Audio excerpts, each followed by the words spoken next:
Welcome to REALGM Radio. I'm Danny Leroux, your host, and so happy to have you with us for this episode. This is the continuation of the Division Capsule series that I do during the off-season for REALGM Radio. It is a combination off-season review and regular season preview. The division this time is the Central, and two guests that are longtime friends of the REALGM Radio podcast and numerous other things, Nate Duncan of Dunc'd on Basketball podcast, and Dan Feldman of NBC's Pro Basketball Talk. And so we go through a lot of different questions, a lot of different issues, and two controversial trades. We talk about those, of course, a little bit. We've both spent plenty of time talking about those. So we didn't actually emphasize as much on the Jimmy Butler and Paul George trades, but really how everything that happened this offseason affected these teams, who got better, who got worse, and then a regular season preview. So how we expect it to finish, who we expect to make the playoffs, potential breakout players. So going a lot of different fun directions. Really did enjoy it. Two gifted talkers, as most of you will probably already know. And this episode is brought to you by two sponsors. Audible, well, I've been a huge fan of for years. Great way of getting audio content, audio books, comedy, things of that nature. You can go to audible.com/RealGM and you get a free 30-day trial along with a free audiobook. And then Blue Apron, fantastic food delivery service. You can go to blueapron.com/RealGM, get your first 3 meals for free, including free shipping. blueapron.com/RealGM. Podcast runs a little bit over an hour. I think you'll really enjoy it. Thank you guys so much for coming on. Thanks for having us. Yes, thanks for having us as well. I had to do you always start off this way. I forgot that when you have two guests of like, thanks for coming on. And then it's like, we both pause and wait and see who's going to say it first. So I've known that the whole time and I never change it because I enjoy that awkwardness. A lot of the other stuff is more choreographed, but that part I don't want to change. But I like to kick off these with a basic question, which is actually more compelling in this division than some of the other ones, is who got better and who got worse? Well, I think it's pretty clear. I don't think there's going to be much disagreement that the Pacers and Bulls got worse. I'd say the Cavs got worse, although I could see how some would argue the other way. I think the Pistons got better, and I'm sure I'm against the grain a little bit on that. And the Bucks, I have no idea. I could go either way on that one. Yeah, that's a good question. Why do you think the Pistons got better? So they gained Avery Bradley, and obviously we're excising the long-term implications from this, but they got Avery Bradley. They lost Marcus Morris and KCP. So you're basically saying that Langston Galloway and Avery Bradley is a good trade versus Morris and KCP, or are you throwing anyone else into that as well? Well, so, right, Morris is the big loss, but the other things I would add are Reggie Jackson being healthy. I think that'll go a long way. I think there'll be some... You can't throw that in, though. That's like, he was already on the team, though. Well, isn't the question only, will they be better next year than they were last year? Yeah, I can see it both ways. It's an ambiguity that hasn't really come up very much, but actually it's also true for the Bucks, because the Bucks will have a different health situation than they did last year. Just to clarify, Dan, are you saying from a talent perspective that they might not have gotten better, but just overall because of better health they could be improved? Yeah, pretty much. Okay, I have no beef with that. And maybe we could throw Kennard into that mix as well, giving them a shooting element, although we're of course skeptical. Because they desperately needed another two guard after what they did this summer. But I mean, we're of course skeptical of any rookies' contributions, but they didn't have really like a pure knockdown shooter type of guy. We'll see whether he can become that, but in theory, there's a role for him to fill there. And Stan Van Gundy knows how to use those guys well. So if he can execute, then they can find a role for him. But Dan, how are they going to weather the loss of Aaron Baines? Boban. We got more Boban now. Yeah, I mean, you think they're going to play Lure more at center as well? Because Boban is a tough matchup versus a lot of second units with more mobility. Right. I mean, I think Stan Van sort of tends to favor somebody in the Boban mold in that spot. Obviously, he went with Baines before, and they're starting Drummond. But if you need to, you can put Lure there. So between the two of them, there really aren't going to be any matchups that they can't handle at backup center. But I think the primary option would be Boban, with Lure being the guy if it doesn't work, as opposed to the other way around. Well, and Dan, then that leads to a question that I had was, from what you know right now, what is the expectation for who the starting five is with this team? Reggie Jackson, Avery Bradley, Andre Drummond, and Tobias Harris, I guess, is probably the best forward, and then you can slot it in from there. He can obviously play either spot. But at times they liked him coming off the bench last year. It's obviously a different dynamic. John Leroux could start. Anthony Tolliver could start, maybe more of a starter in name only, but they could go that way to balance the units. Stanley Johnson can start, maybe sort of as an attempt to jolt his career forward. So there are a lot of different ways they could go at forward. I think they're pretty locked in at guard and center, but I don't know if they know what they're going to do at forward yet. I certainly don't. It could also depend on just who has a good camp. I mean, Stanley Johnson has a lot of potential, but he's going to have improved significantly from where he ended last season. Yeah, but sometimes you see young players who aren't quite ready get that starting role because they want to be, the team wants to surround that guy with the team's better talent that can put him in a better position to succeed. As long as we're in the Central Division, I think a great example of it was Thon Maker.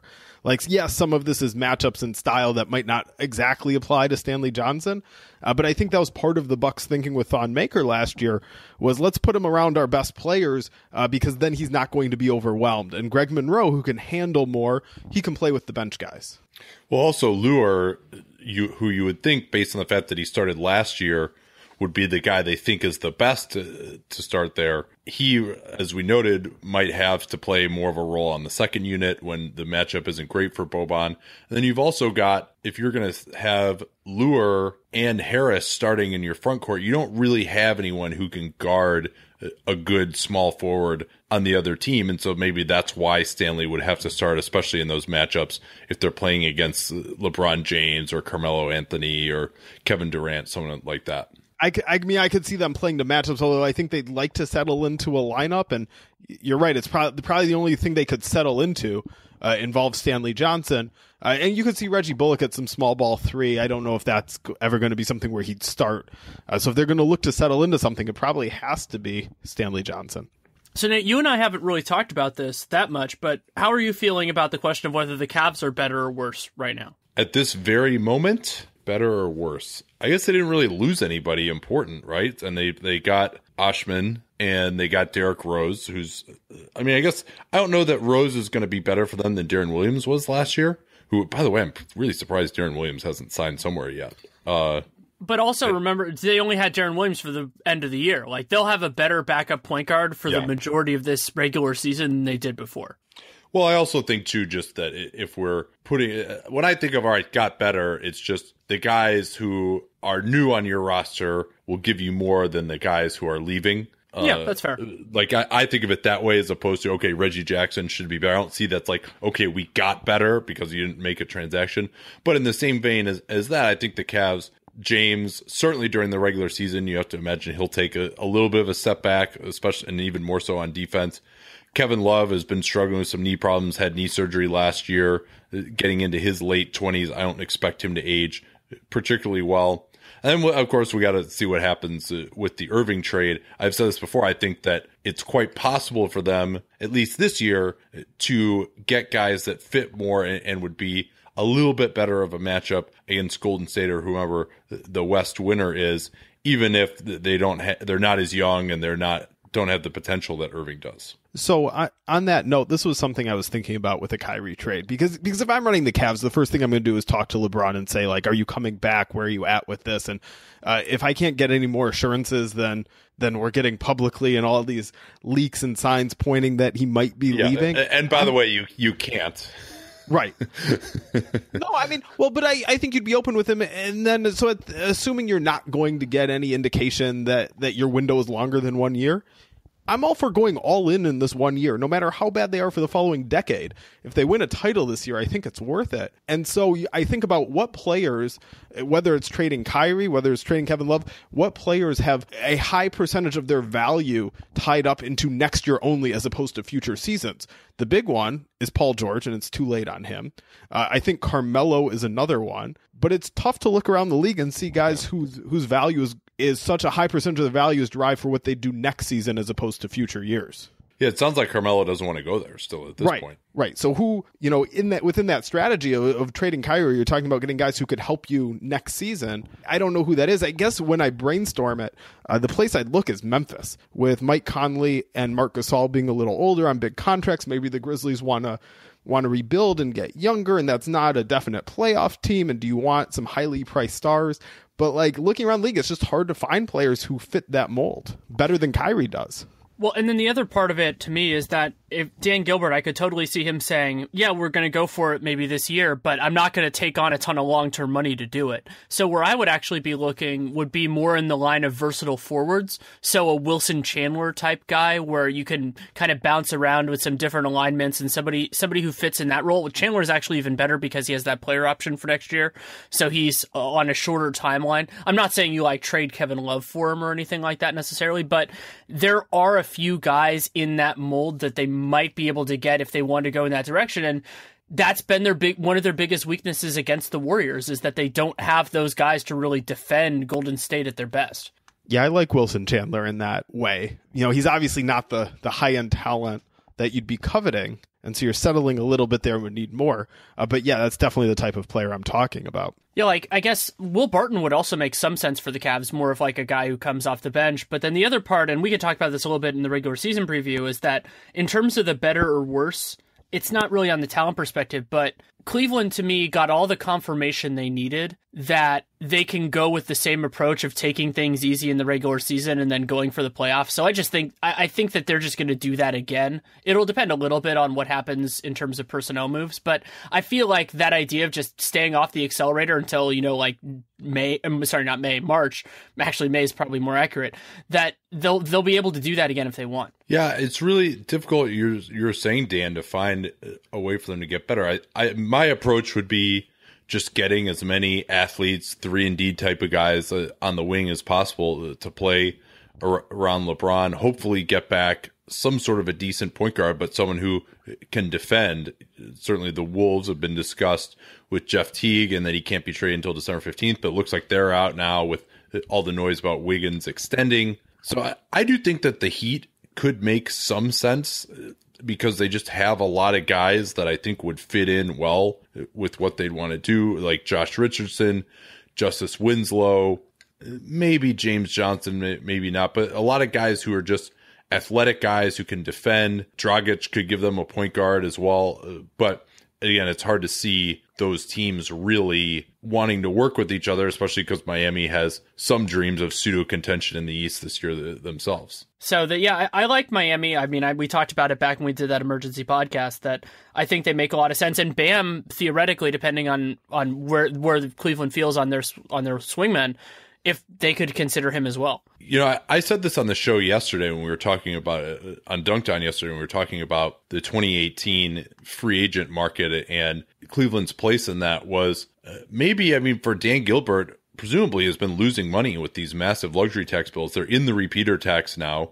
The only way to get out of that would be to stay out of the tax for 2 years. So basically, as long as LeBron James is there, they will be in the repeater tax. And if they go through and they get waxed again by Golden State, LeBron's going to be a year older anyway. Maybe in some ways it's almost a relief for Cavs ownership to get cheap and not just be paying through the nose every year when you really don't have that realistic of a chance at the championship, especially as LeBron continues to get older. Yeah, that's part of the reason I think you go all in now for this year. I agree with you. I would be looking to trade maybe Love and Kyrie, in fact, because I think Love's value is only going to go down. Well, so another thing I wanted to talk about, which is along these lines, is let's say one of the games that Cleveland can play with this is that if they think LeBron is going to leave or has a good chance of it, they keep Kyrie on the hopes that then he'll want to stay after that. But so my question is, if you were thinking about it, just we don't have any inside information as far as I know, how would you feel that the likelihood of Kyrie staying long term, because he'll have the player option after the 18-19 season,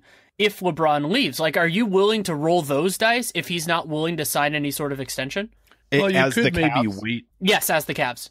Maybe you could wait until the trade deadline and see whether he has a realistic chance of making All-NBA this year.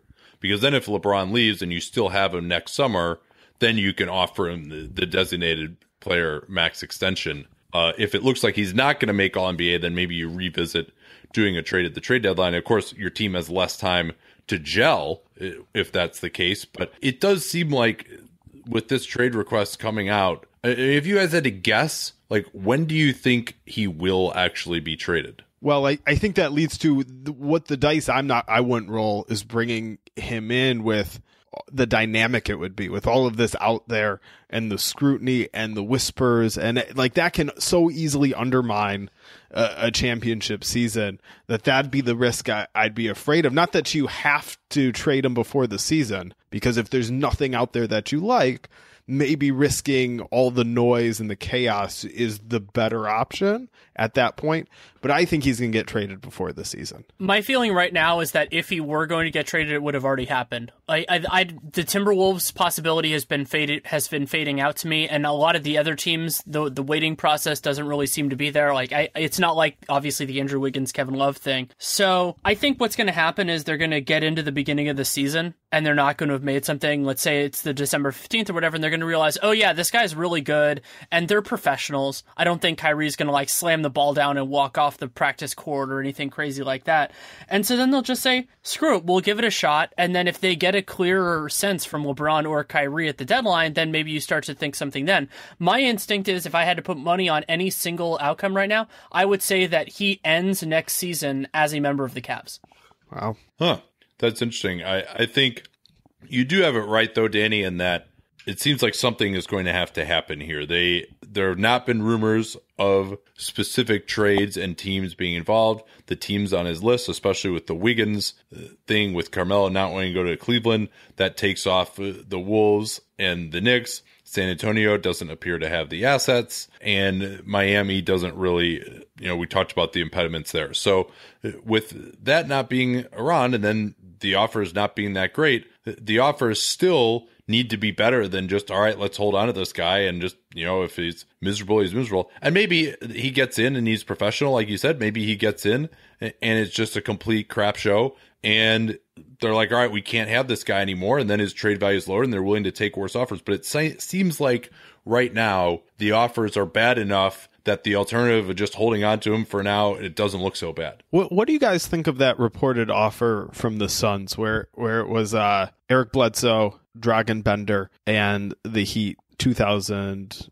was it 18 or 19 first rounder? And just in terms of general value, now obviously Bender is a really bad fit for what the Cavs want to accomplish, but theoretically, if you could flip him to another team and get somebody of comparable value, what do you think of that in terms of value? Yeah, I mean, is that better? So if you compare the Jimmy Butler trade, is that better than what they got for Butler? Oh yeah, way better. Yeah, I agree. I think each component of that is better than the Jimmy Butler trade. Yeah. I mean, maybe you could say number 7, the number 7. Oh yeah, pick. number 7 versus the Miami pick, because the Miami pick will be worse. Well, and that number 7 pick is worth more than Bender right now as well. But and Levine, I mean, maybe people are underrating him a little bit, but he, of course, is coming off the ACL injury. We don't know what he's going to be at this point. So, yeah, I mean, I would say that's a better return than what they got for Butler, which, of course, as we talked about ad nauseum, was horrendous. It's certainly better than what Indy got for Paul George, although that's a little apples and oranges because he only had 1 year left on his deal. It's probably better than what the Clippers got for Chris Paul. Again, not entirely comparable because Paul could be a free agent and was able to engineer that trade. But yeah, I mean, I think that's, if you're going to look at what the market has been for these guys, then yeah, that's not terrible. But if you're looking at just like, okay, what should it be that this guy's worth? Then, it does seem low as opposed to the idea of just, hey, let's just keep him for another year or two. Do you think, I mean, if they just got Bledsoe and just traded him straight up for Kyrie and Bledsoe was playing well, is there a possibility that they're better with Bledsoe than Kyrie? As a regular season team, I think there's a chance. But as a playoff team, I think what Kyrie brings at that point for when the offense is bogging down, his one-on-one is more valuable than Bledsoe's defense. I do like Bledsoe, his strength, his long arms, ability to switch. Like, if you didn't also have Kevin Love on the team, I think you're right, Danny, that it's better to just have Kyrie. And also Bledsoe is a health risk, as is Kyrie. But if you have Love and Irving, maybe that makes Bledsoe more valuable to this Cavs team just because of his defensive versatility, and he can still do enough offensively. But it's a tough question. I would lean towards Kyrie, but I think it's not crazy. And you're getting some other stuff as well. I mean, I think there is a chance that Bledsoe would be more helpful to that team. But I think the odds are in favor of Kyrie pretty strongly. Now my fake trade brain is going, which is always a problem for you guys. And so now I'm thinking about if they could then flip Bender or something else to get like Wilson Chandler or somebody like that as a part of the deal. Then you can just basically remake your team around that idea. And they could add a couple of guys that would make a lot more sense. And so then you go, okay, we're giving it a go with a very different idea. And I think that could actually work. So like maybe they get Jared Dudley in that trade, maybe something like Shump for Dudley as a part of that deal, which I could see the Suns wanting to do just because he's has one fewer year in his contract. So that's a good thing. So they go that direction, maybe get Wilson Chandler and just say, let's roll the dice and see how this works. Right. And this is why I don't think that the fact that a trade hasn't happened yet means one is off the table, because there is the report of this being available to the Cavs as something the Suns would do. I don't know if that's necessarily accurate, but that's at least out there as what's available to the Cavs. And so then it does become complex because Bender is such a terrible fit in Cleveland, but has value and maybe has the right amount of value, and you can swing things around. And I think the Cavs really by design are trying not to rush this because they want the impression that, if we go into the season, we go into the season. Like, they're trying their best to operate from a position of strength when they're kind of not at one. If you're one of these bad teams like Phoenix, for example, though, your offer is going to decline once the season starts because you need basically these 2 full seasons to sell Kyrie on staying there. And presumably you're going to get better once you get Kyrie. And so you need to have that for the whole season, right? If you're Phoenix getting Kyrie at the deadline, you're already out of it in the West playoff picture. At least if you get him at the start, you can be like, all right, we're a lot better. We can sell more tickets. We're like, maybe we could actually contend to get into the playoffs, which I don't think they would, but they might see it differently. And so if you wait until even halfway through the season, a lot of these bad teams that might want to get him to really take a step forward this year, their offers are going to be a lot lower because that chance has now been lost.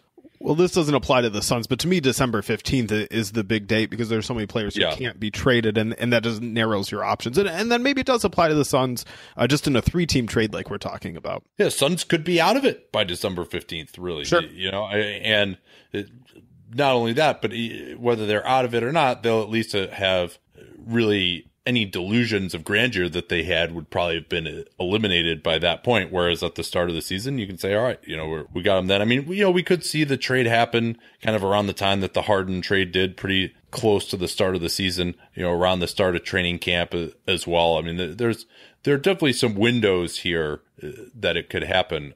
Want to take a quick moment to tell you about Audible. Audible is a service that I have used for years, and it is a great way, not only for audiobooks, they have more content with that, but that has really been the primary crux of my experience with them. They go in all sorts of different directions. For those of you who are like me, who prefer nonfiction, you can go in the educational route. There's some really good lectures. I have one on nutrition, actually, a program on that I'm enjoying right now.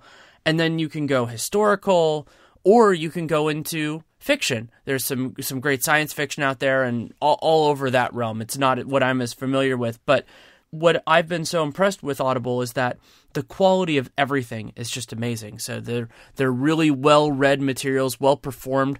As I said, I like nonfiction. A lot of the autobiographies are read by the person who actually experienced it, and if you're somebody who likes comedy, then it's done by comedians, so they do a really good job of that. And the one that I've enjoyed the most recently was not by a comedian, but by Bruce Springsteen's autobiography. Was absolutely phenomenal. I really enjoyed that. Listened to it in binges because I just enjoyed it so much. And you can try out Audible. You go to audible.com/RealGM, and what you get is you get a 30-day free trial, but you also get a free audiobook. So do a little bit of digging, read some of their really useful reviews because people put so much time in.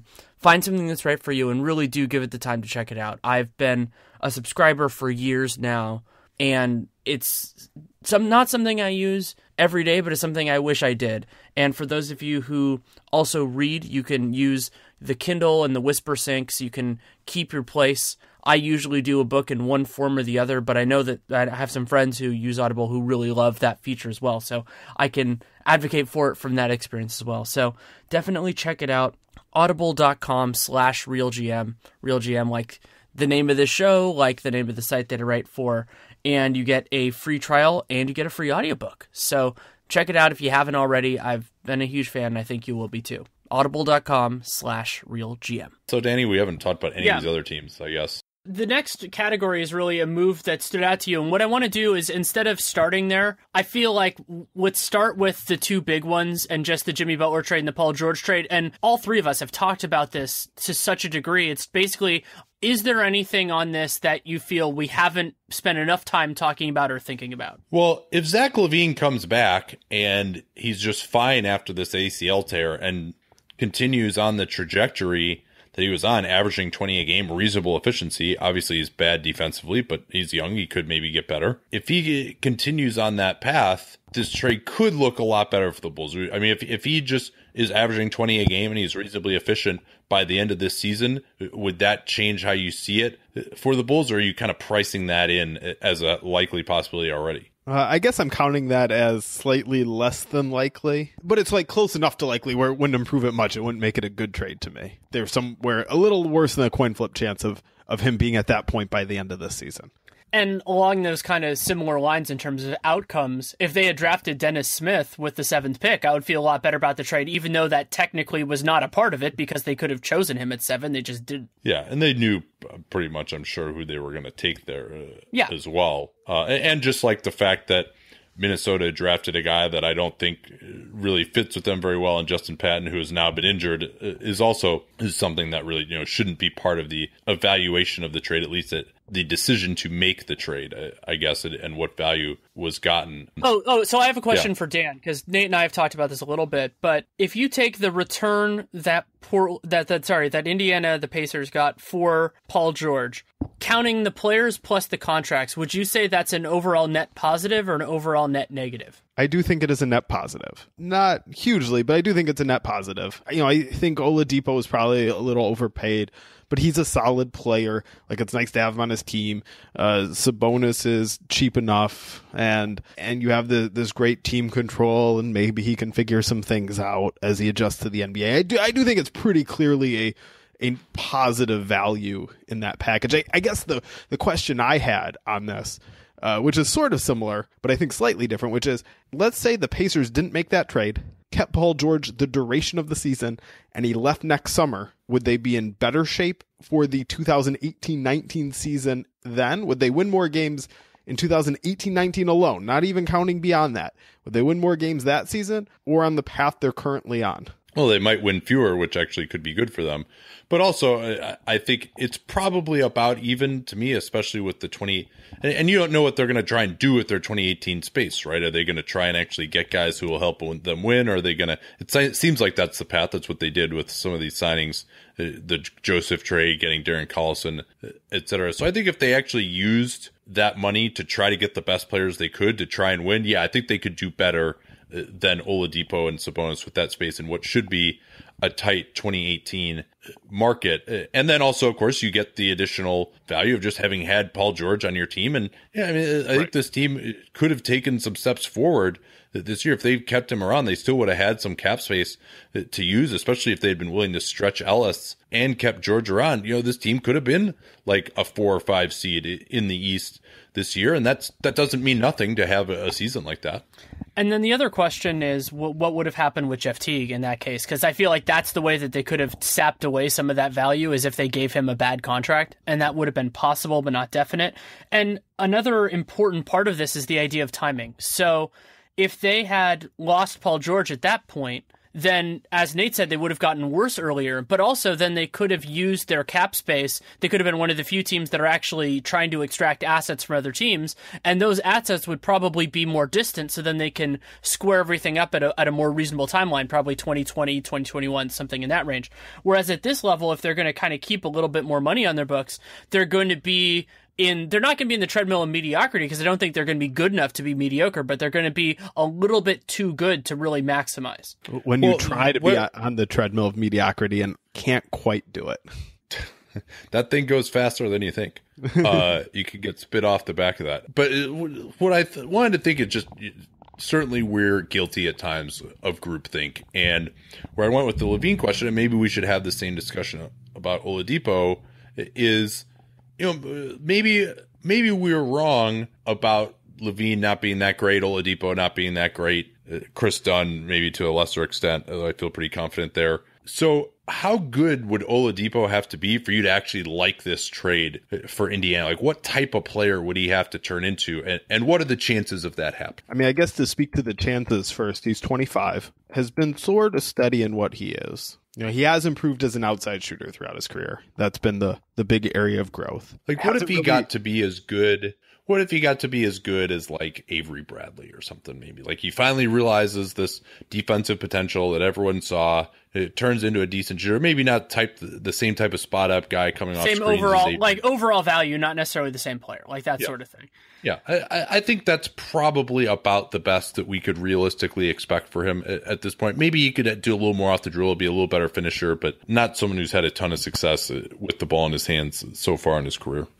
I mean, there's certainly a chance that happens. I mean, he is a talented guy, and part of the concern also for me is that he's had a few different kinds of opportunities. With the Magic were flawed in many ways, but then with Oklahoma City, like they had an opportunity. If he had been able to actually work on the second unit, Donovan would have played him there, and their point guard situation was an absolute disaster. Oh, I don't know about that. I think that's not true, actually. I think that for whatever reason, Billy Donovan had this idea that he had to play point guard because when they finally were really up against it in Game 5 against Houston, I was talking to Fred Katz about this when we were in Vegas, that he knew what actually was the best solution, but coaches have this thing. They want to play this traditional way that they think is like the right way. And then maybe finally it just doesn't work and it doesn't work and it doesn't work. And they go to the thing that they kind of in the back of their head, I feel like knew they should have been doing all along.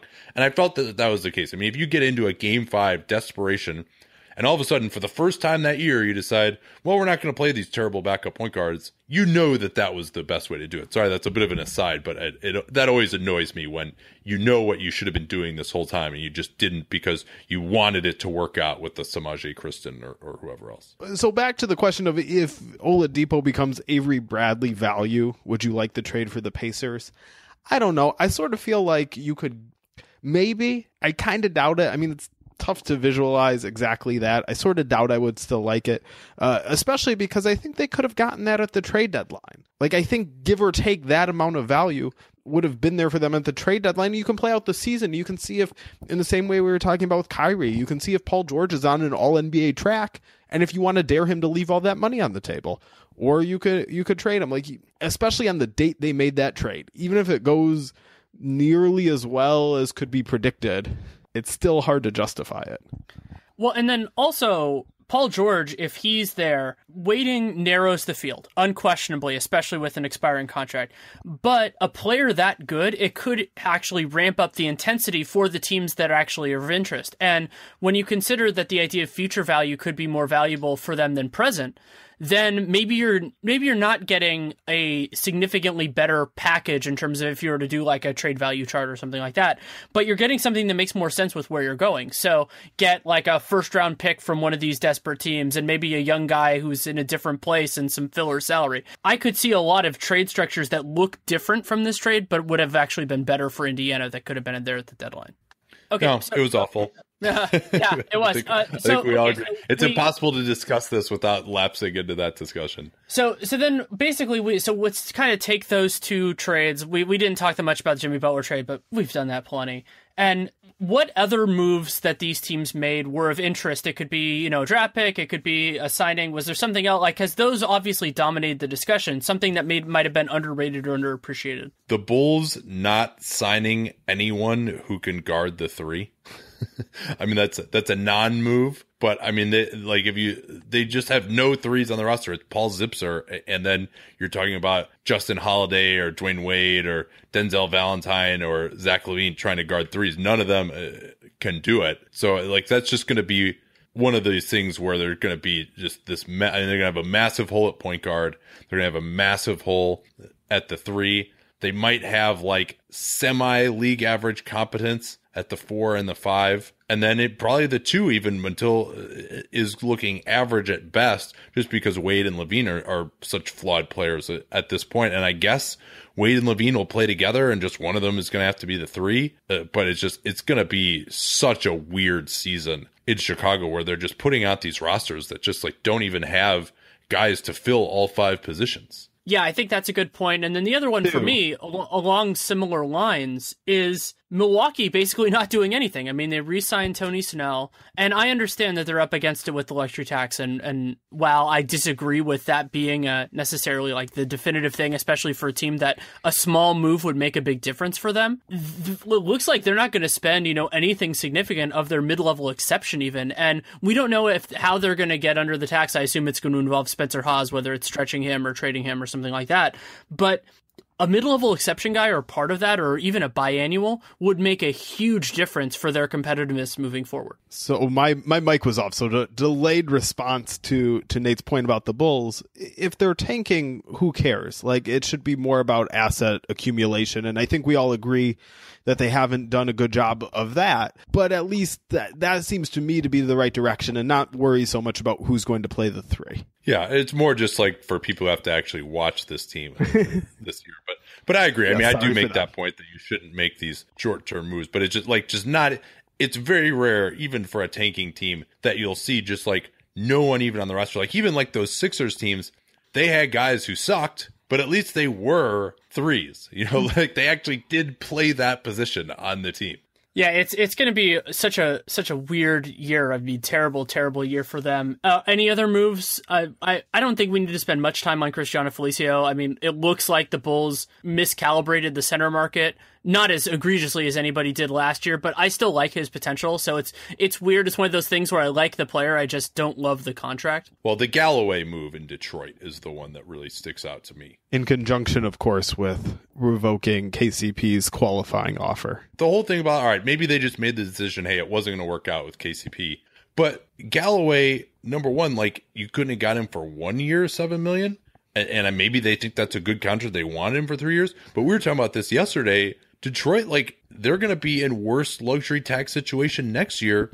And they got to re-sign Avery Bradley. They could really have to break the bank to bring him back. Presumably they will. I don't know that he's like, oh yeah, I really want to be in Detroit at this point, that there are that many people saying that. So they're going to have to probably get over $20 million a year. And then that $7 million that they're paying Galloway could end up being a real issue if they want to bring back Bradley and again, avoid the tax. Where is Detroit like now on the whole tax thing? Because it seems like they clearly didn't want to pay it this year. Gores had said he was going to, but then they weren't good last year. So maybe that eliminated his desire to want to do it. Like, what do you think about that right now, Dan? Yeah, I mean, I think he would pay the tax for a good team. This is not a good team, so he didn't want to pay the tax. And they're going to be facing, like you said, these exact same problems next year. And I do think that's problematic and a flaw in their whole offseason. But I guess to give the bright side of it, which I don't think this offsets everything you said, but to give the bright side of it, if they're better this year, if Galloway makes them better, if Bradley makes them better, if Reggie Jackson being healthy makes them better, they're going to be operating from a position of strength. All their players' trade values had tanked. Like you couldn't move these guys. It could be a very different case next summer, and there could be good ways to get out of the tax. Like people say, when people talk about flexibility, I guess I'll use the Warriors as an example. The Warriors are so flexible. Yeah, of course their payroll is jammed through the roof, but they could move everybody. They could trade everybody if they wanted to. They're so flexible. The Pistons are not flexible this year, but the hope is that just because their players play better, because their team has more success, they'll be more flexible next year. Yeah, I understand that thinking, and there are some guys who could be moved, but then if they're good, maybe you don't want to move them. I like how that's also talked about enough. I like how that's also the charitable interpretation of what Stan Van Gundy was going for, as opposed to we have to go for this year because that's all I know I'm going to have. Well, but I think that's part of what leads him to that thinking, that if you're winning, everything is easier and better for you. Like, I think that's just sort of baked into him having that deep-rooted mindset. Oh, I'll say the other thing that surprised me a little bit, though it kind of came into picture once they got Corey Joseph, the Pacers just keeping all their other guys. Like, they make the Paul George trade, and you kind of go, okay, they're pivoting. And then they just keep everything else the same. They don't trade Thaddeus Young. They spend a bunch of money on point guards, but at least it's on shorter-term contracts, so kudos for them for that. And then they just kind of hold the rest of its pat. I thought they were kind of going to go one direction or the other, and they just didn't. Yeah, I didn't care for that. I think Thaddeus Young is someone who would have had some trade value. He's got about $14 million a year left. He's got a player option for next year, so 2 years. Although he's really probably the only guy that had much trade value on this team at that point. I mean, everyone else isn't really under contract for that long. And at least they avoided making any long-term deals that are ugly. They got the non-guarantees for Boyan. They got the non-guarantee for Darren Collison. Joseph probably expires after this year. So at least they aren't really locked in too badly. Well, it the reminds Ellis me stretch, though, Oh made my no God! sense to me. Thank you for bringing that up. Glad we got to that. And then the other thing, quickly to go back to the other point is, it reminds me a lot of Sacramento's offseason last year, where it's like, hey, at least they didn't screw up long-term money, but the vision of the team just didn't really make much sense. I think that might be. But they had DeMarcus Cousins on that team. They actually, and they had maybe a realistic chance of getting to the playoffs. They wanted to keep him around, try to make it work with him. They had a new coach. Like, this team doesn't have a player like Cousins, where if everything goes right, you can think of yourself as maybe at least, having a successful season. I just don't see how that happens with this team. And I think they would have been better off to go the tank route, go the absorb bad contracts route. But they are of this idea that, oh, this market can't take it when we tank. I mean, how would you know that since you've never done it in 25 years? And they felt like they were able to rebuild before. That was under leadership that was a lot more effective for the times than it seems like now. But they got so I mean they're going to have to rebuild this team with picks, in the 6 to 10 range or the 10 to 12 range. It seems like, if that's the plan for the foreseeable future, although they could be a lot worse maybe even than we think, because their offense is going to suck. Okay, let's go back to Monte. So they stretched Monte. He had $11.2 million left on the books. My notes still have them because they waived Kevin Serafin. They still have $7.4 million in space. Like, what was the goal of stretching him? And now they have this. It's a small amount of money for sure. It's over 5 years. But what were they trying to do? Yeah, maybe they thought some other stuff was going to materialize. If they can take in a player who helps them or take on some bad money later, they could be like a Spencer Hawes type of destination later on. Then maybe it's worth it. But it does seem odd for a team that isn't going anywhere this year to not just bite the bullet on him this year. I mean, maybe this is just about the money. Like, this is where their payroll is going to end up, give or take, and they want to save the money. Well, yeah, but the stretching, the actual money that they have to send out, that gets stretched regardless. It's just whether you're stretching them on the cap or not. Oh, that's true. That's a good point. Before we move on to talk about the rest of the Central Division, I want to take a quick moment to tell you about Blue Apron. Blue Apron is the fantastic food delivery service that I enjoy for a lot of different reasons. And one of them that I've been thinking about because of some items that are actually coming up on my list are items that are foods that and maybe never really cooked before. So there's a beef bolognese that's coming up and some General Tso's chicken, which are two dishes that I enjoy, but have never made myself. And so I'm excited to go through those with Blue Apron. And part of the reason why you can do that with confidence is because you know that you're getting great portioned, incredibly high quality ingredients. And so you're giving it a really good shot. They also give wonderful directions. So you can learn new things. And so if it's a dish you've never heard of, but it sounds great, you can work in that way, but you can also appreciate it. I mean, I've made new ways of making pizza, new ways of doing garlic bread, all sorts of different things. And that's a part of having a long history with Blue Apron, is that you really do gain these experiences. And you can check it out for yourself. Go to blueapron.com/RealGM and you get first 3 meals free, including free shipping on that first order. And there are all sorts of different options you can go through. And as I said, it's well portioned, so you don't have to worry about, there are a lot of high quality ingredients here. So if you're going to go to the store, you might not have as much familiarity with it. You'll have it in exactly the right quantities. You'll know how to prepare it, and then you can do it. And then if you want to make something similar to that yourself, or you want to modify it, you can absolutely do that. So again, you go to blueapron.com/RealGM. You get your first 3 meals for free, including free shipping on that first order. So definitely check it out. I've been a huge fan for years now, and build yourself some cooking confidence, or at its most basic level, just enjoy eating some excellent food.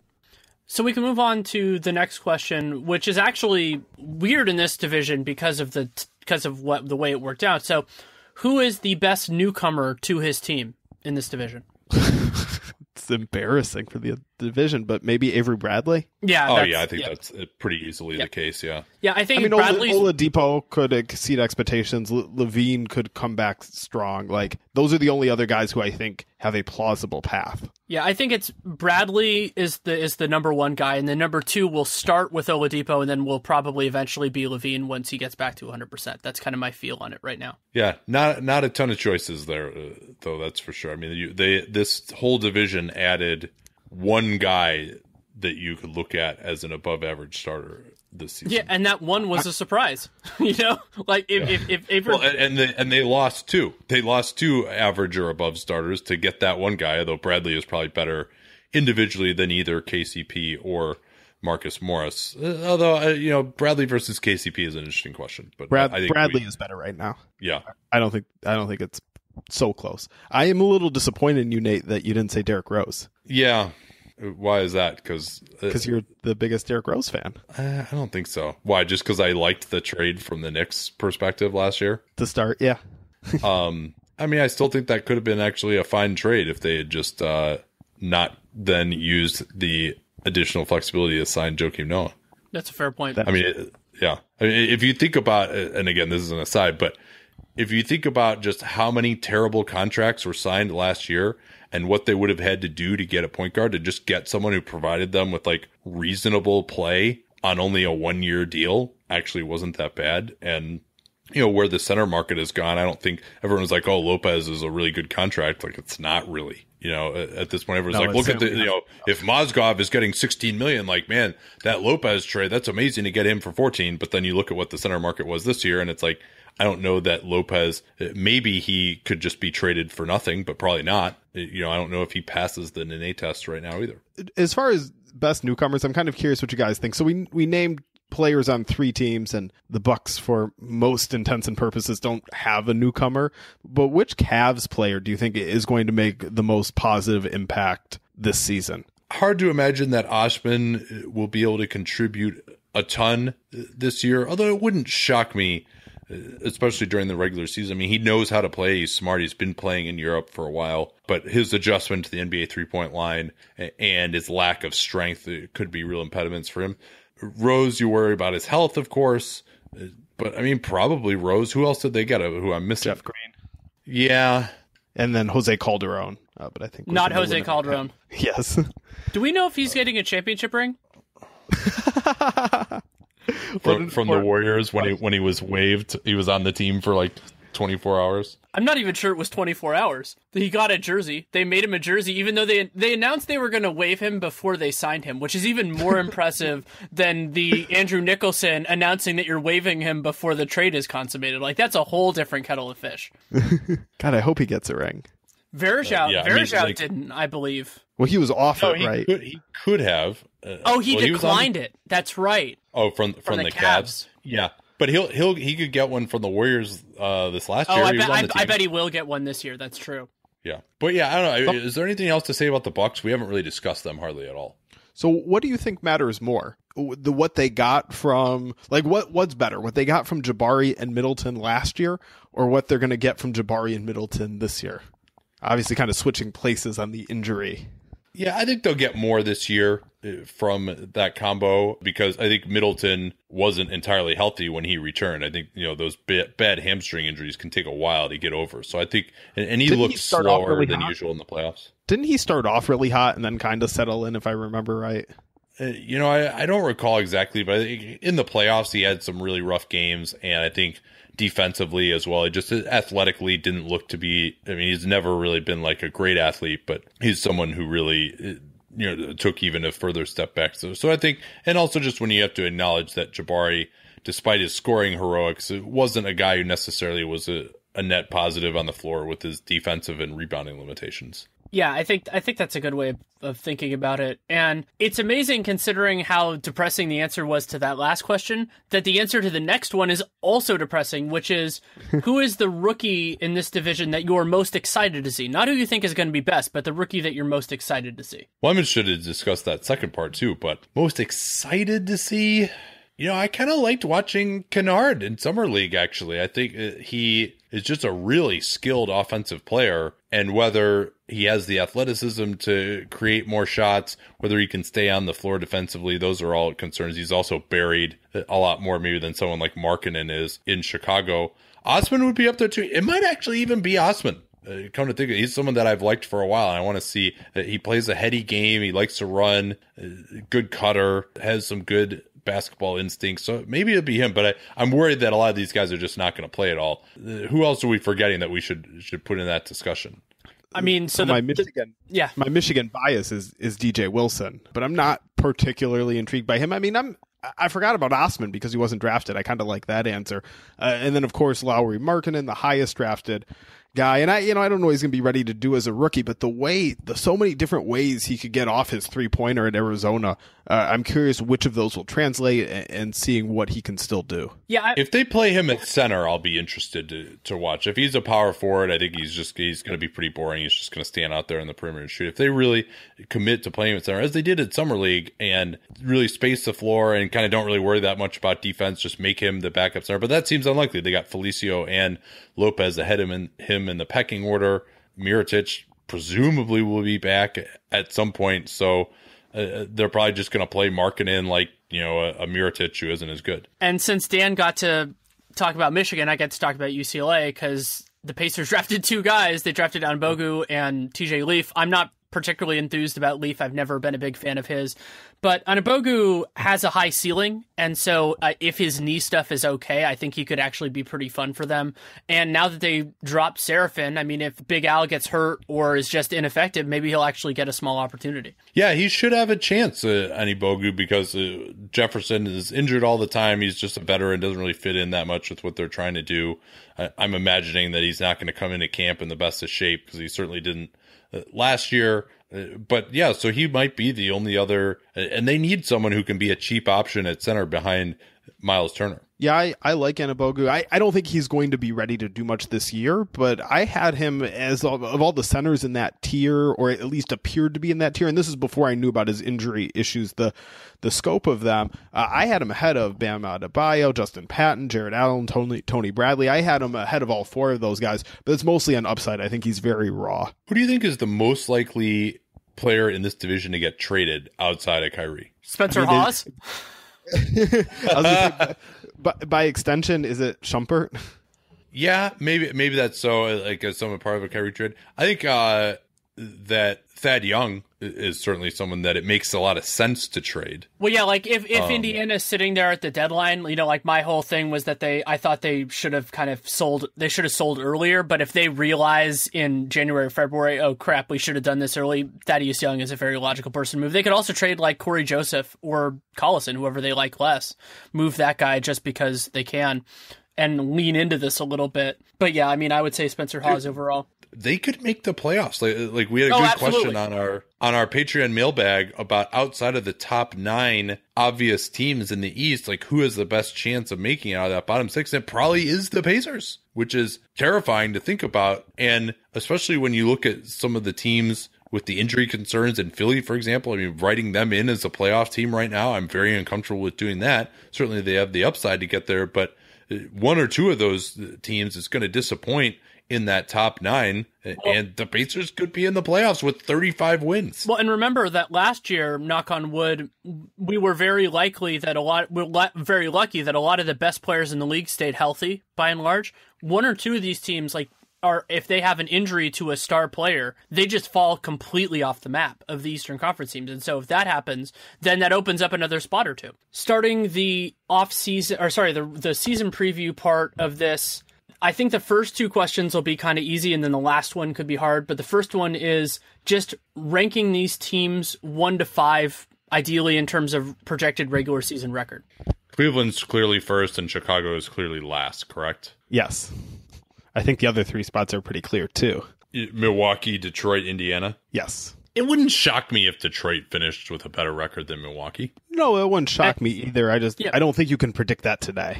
Yeah, and it wouldn't shock me if Indiana had a better record than Detroit. It's like, it's kind of like, I think it's a significantly below 50% prospect, but it is above 20%, maybe 10 to 20%, either way. But yeah, I think the order is pretty clear. But then the second question is, how many teams in this division make the playoffs? 2.5. I think the odds are that 3 will. Okay, so basically we're assuming that Cleveland and then 1 of Milwaukee or Detroit. I feel comfortable that it'll be at least 2, just because there aren't that many strong teams in other divisions that you're going to sit there and go oh yeah, the Knicks are going to bump them out or something like that. So I think that 2 is more likely than 3, but it is a close call. Well, you think 2 is more likely than 3? I do, because I just don't see really what the question is just Detroit. I don't think Detroit, if you were to combine... Well, the Pacers have a chance. Yeah, the Pacers. So would you say that the Pacers' chance is larger than the chance that I was going to say neither the Bucks nor the Pistons make it in, but that gets complicated. I think I would have Detroit favored to make the playoffs right now. Oh, interesting. So do you have them? I haven't thought that hard about it yet, but I think Philly is just a real, just massive concern for me with the injuries, with two rookies in your starting lineup. Embiid, who knows how much he's going to play. Like, they've got a bunch of rookies coming off the bench as well, who they're going to need time for. Like, I know everyone's excited about them. They played really well with Embiid in the lineup last year, but it's the fit of Simmons and Fultz together may be good at some point, but Fultz is probably not that good of a shooter. Like, I think the Pistons, at least, we kind of know what they are and what they can be, and they can't. A lot of these guys can't be worse than they were last year, like Reggie Jackson. So Stanley Johnson has got to get a little bit better at least. Drummond, you would have to imagine, can get better. So I think the Pistons I would think that, although Philly has a much higher ceiling than the Pistons do, I would think the Pistons just in the average season would finish with a better record than Philly. Yeah, I'd probably agree with that. I mean, the Pistons are going to be pretty steady. I have them around a coin flip chance of making the playoffs. If you want to say a little bit more, that's fine. Yeah. If you want to say a little bit less, that's fine. Yeah, even if you project them at 9, I still would project them, even if I did have them at 9, as a greater than 50% chance of making it. It's one of these things where probably 4 teams each have a 60% chance or something like that. Yeah, we're talking about the same. Yeah, I've been struggling with how to do that, because for me it's basically like a top 5 or a top 6, and those teams are more likely to make it in, and then everybody else, just you're splitting up that remaining chance among a bunch, like 4 or 5 different teams, and so you just have to kind of figure out where it all goes. And I guess you're right. I had been thinking of it that chance would be below 50%, but it's entirely possible that it's actually above 50, but below 60 for all of them. That's how you split it up. Because there aren't that many. Because it's not like the West where there are 10 or 11 teams. There are only really 9, maybe, and then assume that one team will outperform expectations from the bottom group. And the Pacers have a non-zero chance of making it, and the Bulls have a non-zero chance of making it. Well, so, yeah, we'll take 30 seconds to say what would have to happen for the Bulls to make the playoffs. Zach LaVine is healthy at the start of the season. Chris Dunn is all of a sudden what optimists thought he was coming into the draft. That'd probably be about enough to give them a decent chance. I mean, maybe they would just have to figure out some way to cobble together a good defense with Dunn at the point of attack. Maybe Robin Lopez has another really nice year, but I don't see how they can do it. I mean, I think that they are projecting to have one of the worst defenses in the league. I was thinking about some sort of illness that came from the fish in the Atlantic Ocean, so all the teams that touched the water all got sick. That was my leading theory, but I'll go with those as well. And then the only other season preview one, though, of course, if we have other topics, we can discuss it, is breakout players. And this doesn't have to be guys becoming stars or anything like that, because we know how rare that is. Giannis did it last year, and it doesn't happen that often. But just players that you think will reach a different level of success and or fame from where they were before. I'm going to jump in and grab my guy, because I don't think there are many candidates in this division, and maybe this is a little cheating because he's already pretty good, especially among, I think, people who would listen to this podcast get it. But I think Myles Turner is just going to continue his growth. I've been in on him since the draft. I like his progression I've seen so far in the league, expanding his range out beyond the arc. He's up and down as a defender, but I like the ups. When he is locked in and recognizes what's happening in front of him, it's very impressive. He needs to have that happen more often, but I really like his progression and where he's headed. Thon Maker comes to mind for sure. Didn't have an encouraging summer league, but especially with another year under his belt, if he can make threes, become more of a defensive force, then I think he would have to be the guy for me. And for me, I think that Corey Joseph has an opportunity, just because he's going to play in a different circumstance, to really raise his profile. I think he's going to probably start for them. I think he's better than Darren Collison. And if the Pacers aren't terrible, then he could get some shine from that. And also, I feel like this happens sometimes with players, that you combine 2 seasons for them. And yeah, Avery Bradley, he scored 16 points a game last year, but if he just gets a little bit more leeway with the Pistons and they just let him be happy and take a bunch of shots, I could see people that aren't us going a little bit gaga about that. Like, oh my God, this guy's an all defense player and look at all the points he's scoring, that he could get a different level of hype because of that. Yes. What are the chances Stanley breaks out? I am not optimistic. He's so rough around the edges, and obviously there's some athleticism and some talent to like, and he's still very young, and it's possible. Like sometimes it just clicks and the light turns on and all of a sudden the guy is good. But he has been just so lost with the ball in his hands. Cannot figure out when to be aggressive, when to slow it down. It would just be such a bigger jump than I think most people realize. And now he could get there like over time, but to be a breakout player this year seems a little optimistic to me. Yeah, I think it's a little bit optimistic. One other guy I want to mention, I don't think it's going to happen in the default settings, but if Robin Lopez gets hurt, Cristiano Felicio could get a nice opportunity to shine. I think he fits in reasonably well with the way the game is going. And now that the Bulls have made a commitment to him, I think that he doesn't slide up in terms of their depth chart, but I think they're going to give him more of an opportunity if that presents itself, and he could do well with it. Nobody's going to say Cameron Payne. I liked him once upon a time. So did I. I liked him in the draft. And so I'm like, the worst case scenario is he's a solid backup point guard that's still really valuable. And I was wrong on his floor. I don't know if this is the reason, but since injury, he just hasn't been the same. Yeah, because he actually had some encouraging moments his rookie year. Mm-hmm. But he's had a number of injuries to that foot. So which one you want to classify as the injury, I guess, would be when he broke it again before the 2016-17 season. Yeah, it's amazing how few of those there really are in this division. And, maybe somebody could surprise us. But, if Zach LaVine comes back and he looks good, he's going to get a different kind of opportunity with the Bulls. And they're going to be terrible, so we can just put up numbers.